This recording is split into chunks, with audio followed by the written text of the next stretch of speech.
Ni fedheha sana ya kwamba kufikia sasa hakuna uwanja wa hadhi ya kimataifa hapa Mombasa.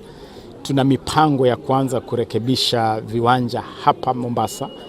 Tayari tumefanya mpango na KPA kuanza kurekebisha uwanja wa Mbaraki, na vile kuna mipango ya kujenga uwanja wa kimataifa kwenye sehemu hii ya Pwani.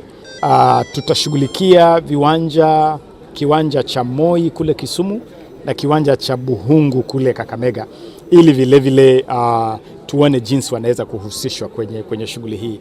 Lakini hii ni hoja nzuri, ikikumbuka ya kwamba miezi 11 tu iliyopita hakukuwa na hoja yote kuhusu mchezo wa kandanda, kwa sababu Kenya ilikuwa imepigwa marufuku na FIFA. Sasa soka imerejea, na ni hoja nzuri ya kwamba sasa Wakenya wanang'ang'ania ni nani aweze kuwa host wa AFCON.